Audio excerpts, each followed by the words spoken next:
Hello, everyone, and welcome to the brand new European show here at Blood Red. I am your host, Mo Stewart, and we are going to be looking across the big leagues in Europe, trying to find out exactly what's going on, taking the temperature, particularly in this time when Liverpool are still in European action themselves. It never hurts to keep an eye on the competition. Now, some of these shows we're going to be doing a little bit from each of the leagues. But for this first one, I wanted us to concentrate on La Liga because that's where the biggest game of the weekend took place. And to join me, I have an avid La Liga fan, chief football writer for Squawka.com, Mohammed Butt. Mo, La Liga has been a joy for us fans so far this season. I think at the start of the season, we were talking about the most open title race for years. And yet, we get to the other side of this big Madrid derby and we find Real Madrid with quite the large lead. How have we got to this point? For months, it looked like it was, like you said, this is going to be the most open La Liga title race ever. Real Madrid are in it, Sevilla, Real Sociedad, who could be Atletico Madrid are involved. Barcelona aren't, obviously, but, everyone else is like, okay, this is great. And what happened is basically Real Madrid put together a 7-match winning run in La Liga. They've won the last 7 games. And while they were doing that, Real Sociedad dropped points, Sevilla dropped points, and Atletico Madrid, crucially, they've lost the last 2 games. They dropped points. And, it sounds absurd to say, but it's just when you win 7 games in a row and your opponents don't win, what happens? Like, look at the Premier League last year. Man City, previously, Man City would win 7 games. Liverpool would win 7 games or 6 games, and they'd be very tight. Last season, Man City won 7 games. No one else won 7 games. They won like 4, 3. And so Man City creep ahead of the top. And that's what's happened. That's what's happening. Again, look at the Premier League. Man United were in the title race first 4 or 5 games of the season because they were winning games. Then Man United started dropping points, and now they're like, what, 8th, 7th? Yeah. I don't know where the hell they are. You know what I mean? So Real Madrid, just consistency, just the beacon of consistency. And what's funny about it is if you watch them, in the games themselves, they start off and they're never the beacon. You're thinking, ooh, they're in trouble here. They're gonna. And what happens is Karim Benzema does something incredible, or Vinicius Jr. does something incredible, and Courtois makes a bunch of saves, and it's like, oh. And then what happens is it's brilliant because their midfield, the veteran midfield now, Casemiro, Luka Modric, Toni Kroos, Luka Modric defying age and everything at 36 years old, and Toni Kroos, who is 30 only but plays like he's about 40 and always has, but they can struggle to dominate games at first, and then Courtois bails them out with saves and everything. But what happens is once Madrid get a goal, they're like, oh, okay, because it's all in their head now. They've been playing together for so long; it's all in their head. They know exactly how to dominate games. They just need that leg up. They used to get it from Cristiano. Now they get it from Benzema, Vinicius, and when they get it, if you watch the Madrid derby, it's amazing because honestly, you're watching, you're thinking, Atletico got these lot here. They got them here, and then bish bash bosh. Beautiful goal from Real Madrid. Modric wins the ball. Vinicius, great cross, Benzema. And then after that, Madrid were like, yeah, all right, cool. See you later. And then just control the game. It's amazing. It's exactly what you said because the 2 times when Real Madrid scored in that game were the periods where Atletico Madrid were starting to look the most dangerous. And so it's that muscle memory of knowing how to win tough games that's keeping them through. And this is really interesting to me for Real Madrid because a lot of people said that this incarnation of the team was going to have to move on. They were going to have to evolve past them. It was just history and time were eventually going to catch up with them. But Zidane relied on those guys to win the title for them 2 years ago. Yeah. Ancelotti, a guy who knows a lot of them very well, has come in and he's been like, well, a lot of these guys are still performing for me. So why am I taking them out of the team? Like, they've got the likes of Fede Valverde, who is assumed to be the future of the midfield. Eduard Camavinga as well. Yeah. And yet they don't really have any case to be able to say we deserve to be starting ahead of those other guys. Because, like you say, Modric was an absolute magician at the weekend. It's the thing is, what Valverde and what Camavinga would give Madrid, athleticism, dynamism, power, penetration with their runs, dribbling, that sort of thing. They don't need a massive abundance of it while Vinicius and Benzema are playing like they're playing. When Vinicius and Benzema, especially Vinicius, when he stops terrorizing teams, they're going to need to bring in Valverde or Camavinga and get something from him. Like at the start of the season, they needed Camavinga to come off the bench a couple of times and do something because they weren't necessarily getting it what they wanted. And, then what's great for Madrid is those two are very young, very physical and very capable of doing just that. And what the starting trio does, it gives them control. What the difference between last season and this season for Real Madrid is Vinicius Jr., right? Last season, Benzema was really good. Not quite this good. He's taken, like, Messi's left and he's like, oh, it's mine now. And he's sort of taking a step up because, the king is gone. He's like, I'm taking the throne, boys. He's coming for the throne. Like, last year, he was great, but like he took the throne in Madrid when Ronaldo left. Now he's coming for the throne of La Liga and he's going to get it. I mean, he's on it already and he's going to get it. He's brilliant. Absolutely amazing. Sorry, Robert Lewandowski, but you're not the best striker in the world, mate. That guy is. But Vinicius is the catalyst because he's now scoring goals. And so it's not just Benzema carrying the team with his goals. There's someone else too. If Benzema's not having a great game, Benzema's being marked out of games, Vinicius Jr. shows up, makes a difference. And that's huge for Real Madrid. Oh, even the thing is, even if it's not Vinicius, it's someone else. So in the Clasico, PK did a pretty good job keeping Benzema quiet. Benzema wasn't really influential in the game. But David Alaba shows up and scores a goal from 30 yards. Yeah, 25 yards. And it's just they find ways to score goals. Madrid have always scored goals. This is what I've always thought is funny. People are like, oh, they've sold this striker. They're going to sign this striker. I'd never get afraid about Madrid signing strikers as an opposition because they always score goals. No matter who's up front, they find a way to score goals. When you want to be afraid of Madrid when they start buying midfielders and defenders. Like when they bought Alaba, then you're thinking, oh, now they're making a real team. Oh, now we need to be afraid. Yeah. And so they bought David Alaba in the summer. That was very astute. Have they not sold Hakimi? Look, if they get Mbappe, that's terrifying. But at the same time, Madrid always score goals. They're just going to score more, I guess. Well, they're going to get a chance to have a good look at Mbappe in the Champions League now. yes. That game is loaded with narrative. But let's talk about their opponents of the weekend, Atletico, because as I said, when they came into the games against Liverpool in the Champions League, they were top of the league. They were looking like the ones who were most strong. And I keep saying this when I talk about Atletico Madrid. They've got an abundance of attacking riches, but they don't look like they know how to use them properly. Or is it just that they're all coming in and out of form at different times, do you think? It's partly the form. It is partly the fact that they can't seem to get everyone on the same page at the same time. Partly it's Juanma Jimenez can't play consistently, and he's their best defender, and Savic is, and so they're playing Felipe, they're playing Kondogbia in defense. Kondogbia is not a great defender, and if anyone who watched Liverpool versus Atletico Madrid both games would know, Felipe is not a good defender. So he's a defensive coach, and he's got no defenders. So I mean, what do you think? Oblak's taking a step down. He's fallen off a little bit now. I mean, but that's not even really the major problem. The problem is most about the defense is just not good enough. Like they can't hold leads anymore. Their trademark result has gone from being 1-0 to 2-1, right? Because they're still good defensively because of the organisation he has, but they can't. Their centre-backs just aren't that good. This is not Miranda and Godin. This is not Godin and Jimenez. This is not even Savic and Jimenez. This is Felipe, Hermoso, and Kondogbia. And I like Hermoso, but he's the best of the three of them, and he's not that great. Right? He's not. No.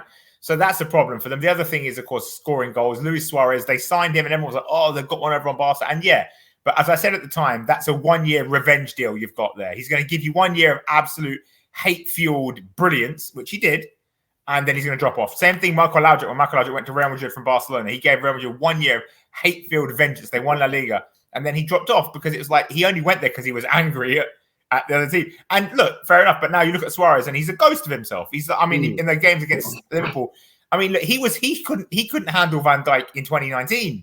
He was bouncing off Van Dijk then. He couldn't handle him now. And do you know what's funny is actually I think the Liverpool games are the great what turned a late season.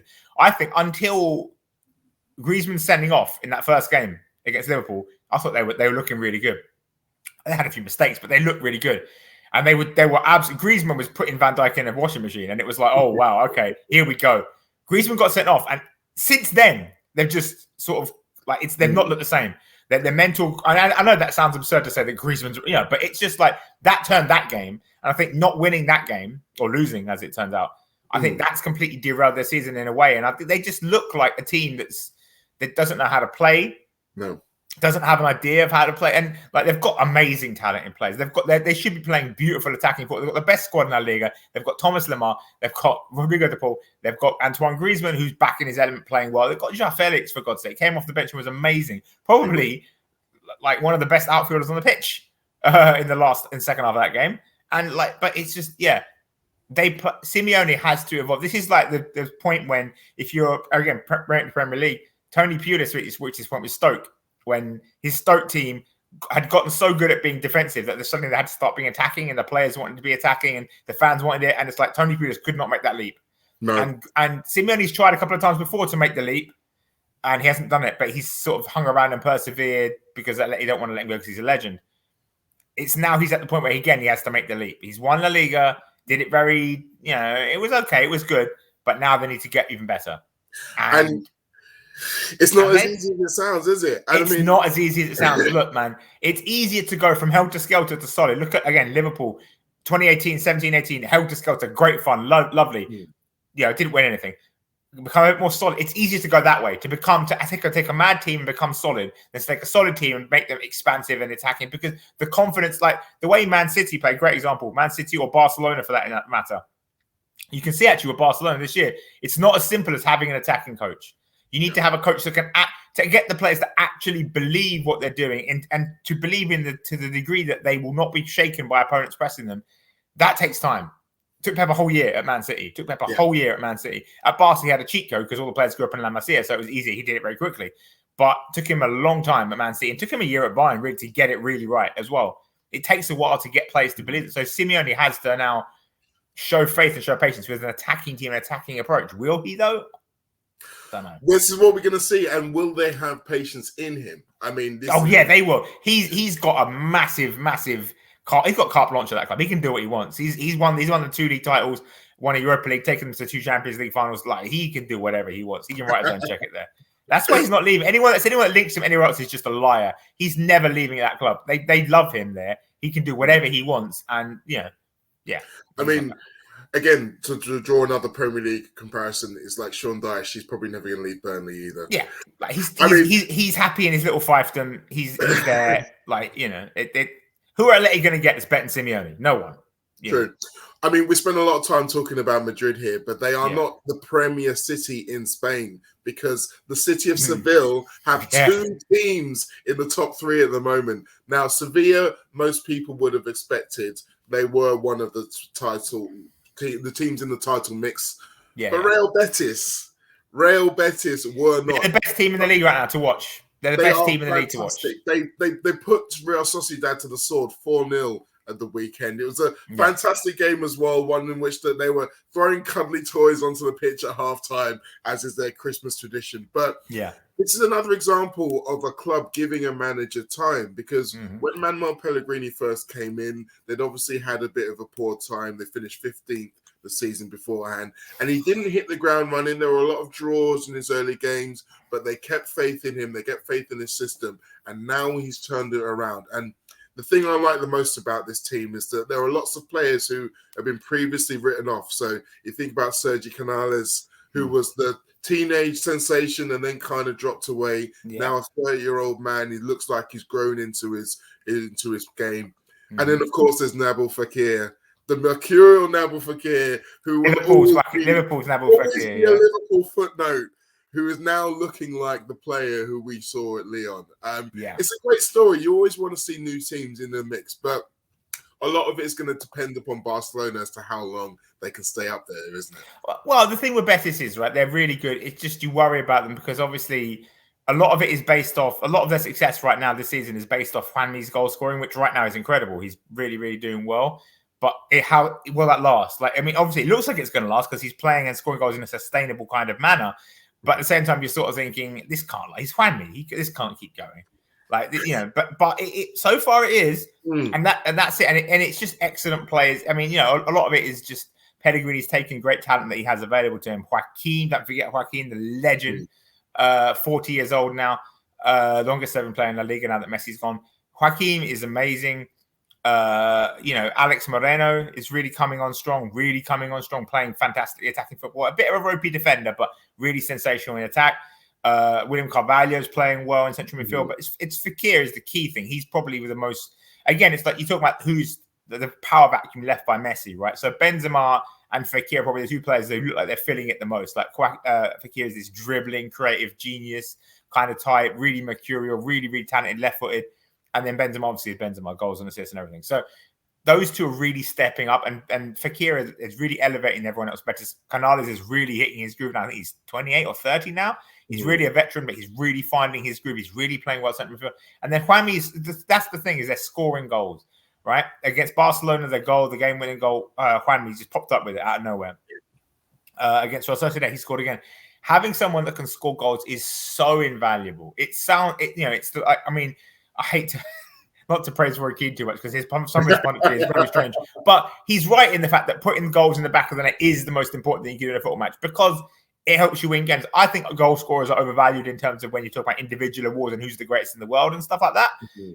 Goals by themselves should delineate that, but they are, in terms of actual winning matches, goal scorers are very important. Again, as we're seeing over in Barcelona, Barcelona's XG is really good. Their performances are really good. They don't got the goal scorers. They keep losing games, keep dropping points because they can't score goals. And goal scoring, especially if you're playing an expansive kind of football like Betis do, scoring goals consistently takes the pressure off the whole team. It takes pressure off the defense, off the goalkeeper, off everything. And so it makes it a lot easier for them to do their job because the opponents are afraid of you.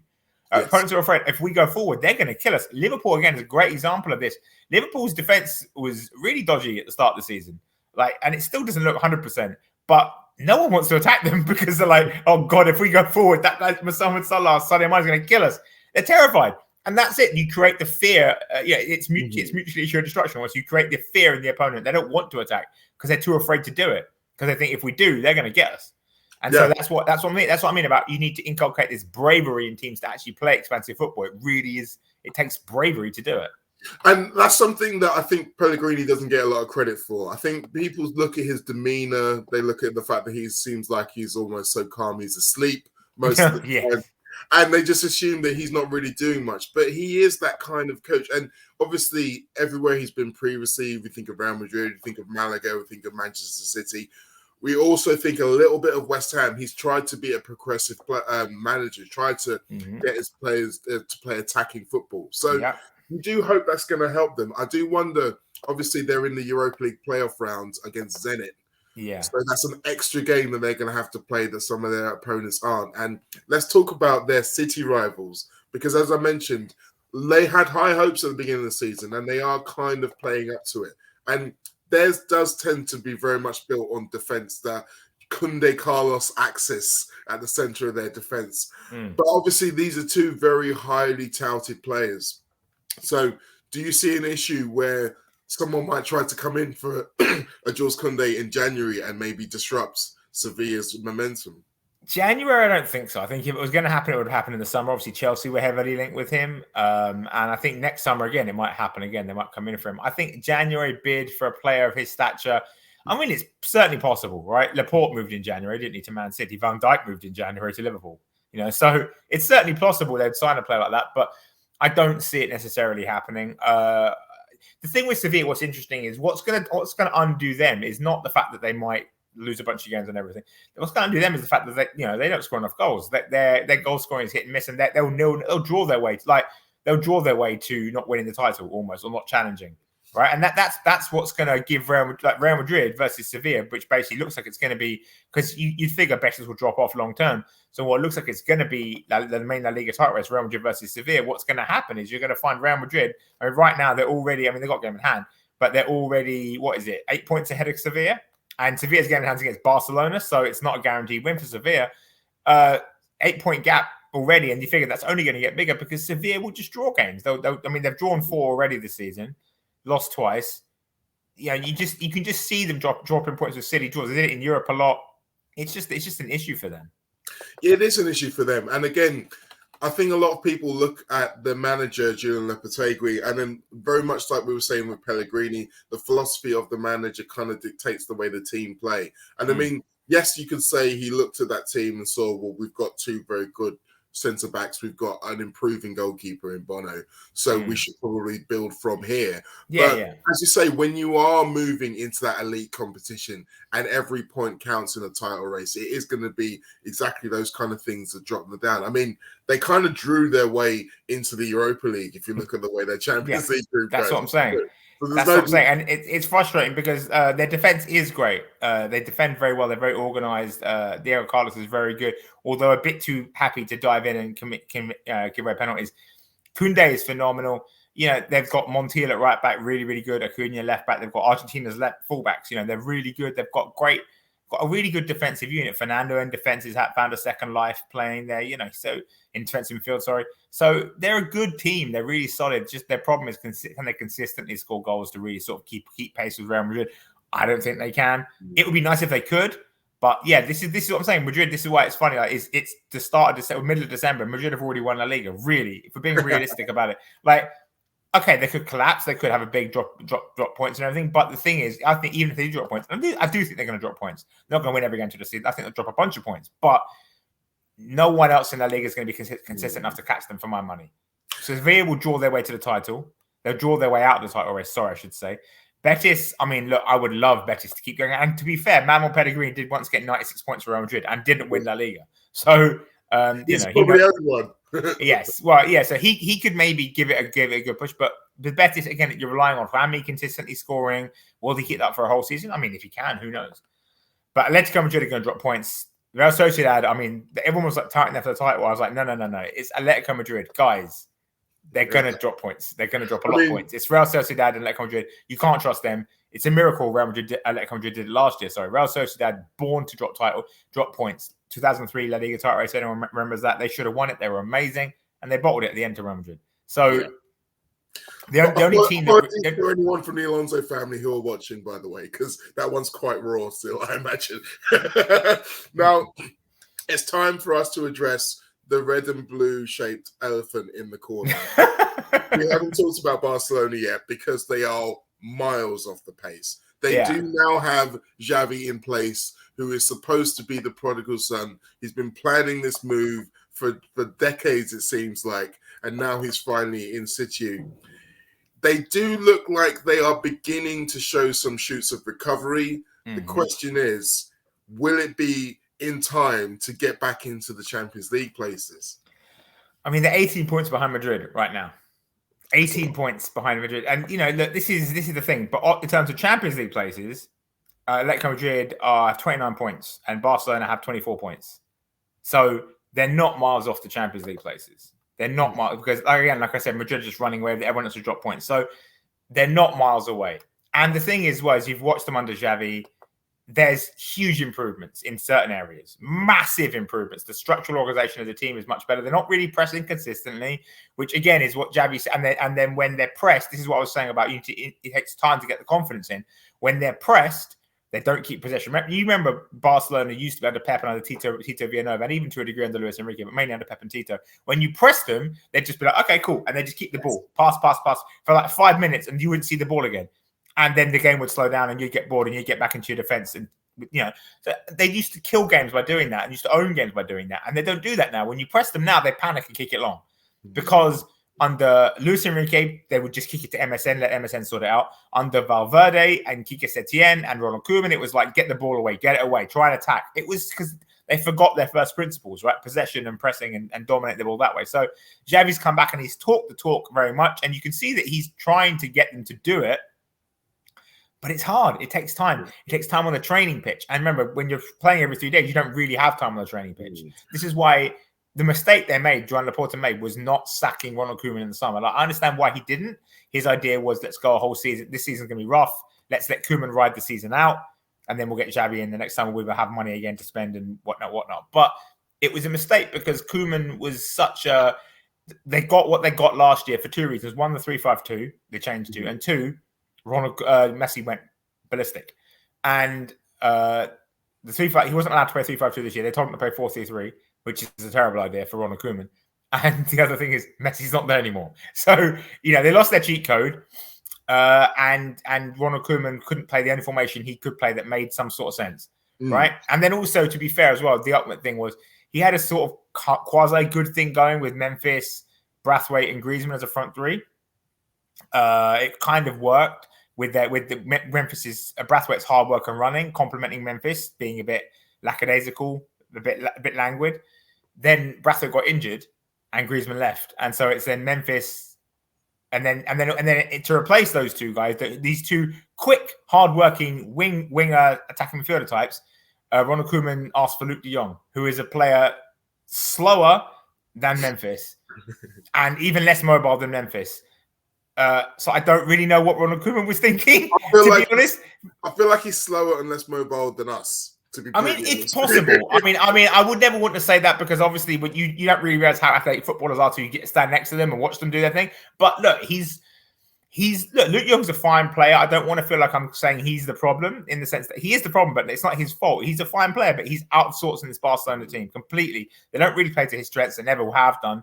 And what Barca needed was fast players to complement Memphis. Now you've seen since Dembele's come back, since Xavi's brought Abde into the team. Well, to be fair, Sergio brought Abde into the team first, but since Abde's coming to the team and Dembele's back and Ansu's play, they look better because that's pace and that's penetration, and then Memphis can be the slower kind of, languid kind of guy. Luke de Jong is a terrible compliment, and that really derailed their season. So Xavi's been starting from a massive handicap because they were awful. They've just been so bad, and they threw the Champions League away almost before Xavi had even arrived. Like, he had to win, beat Benfica, and there's no goal scorers in the team. There's no Ansu Fati. There's no anyone except for Memphis, and Memphis had a horrible game against Benfica. So, but this is all just come back to what I've been saying all pod. Goals of goal scorers. It just changes everything. Barca's XG, let me just tell you this, right? Barcelona's XG is 28.25. That's second in the league, only to Real Madrid, whose XG is 30.89. Right? They're just not putting them in. They can't put them in. Barca scored 25 goals. Real Madrid scored 39. Yeah. Like, it's just mad. And also, it's the value of the goal scorer. So Real Madrid's expected goals on target, which just shows where the shot is going in the goal. Right? It's 32.1. So they're taking excellent shots, Vinicius and Benzema especially, right? Barca's expected goals on target is 26.6. They're not taking good shots in the first. They're creating chances, but they're taking bad shots because they don't have goal scorers. They don't have consistent goal scorers. The only one they have is 19 years old, and he's injured, Ansu Fati. Yeah. If Ansu has 4 goals in 8 games this season, if he was fit, they'd be fine. I mean, literally, they'd be fine because he's a goal scorer, but he's injured. And Memphis is meant to step up. And Memphis is inconsistent. And we know this. We've known this about Memphis for years. He's a wonderful, magical player to watch. But over a whole season, we know he's inconsistent. And when you're dealing with the burden of playing for Barcelona, his dream club, he's got a picture of him as a little kid wearing the shirt. So his dream club, he's playing for his dream club. You're playing for Barcelona. You've got to carry Barcelona in the post-Messi era. You're the talisman now in attack. That's a lot to deal with. And he's obviously struggling with it. And, now under Xavi, you've got a whole new system. But under Koeman, it was like he understood what he was doing. He known Koeman from the national side. Under Xavi, he's got to learn a whole new thing now. It's a whole new system, and he's really struggling. He was very much the face of the team under Koeman, the big new star signing. Obviously, under Xavi, it's now changed. The face is going to be the young guns, the La Masia link, as you mentioned. He's probably going to get more time than a lot of other Barcelona managers would have, but it's going to be really interesting to see exactly how he puts it into place. Now, we could spend all day talking about Barcelona and the minutiae. There's a lot to discuss. There is a lot to discuss. And I have a feeling this won't be the last time we cover the subject on this European show. Possibly not, no.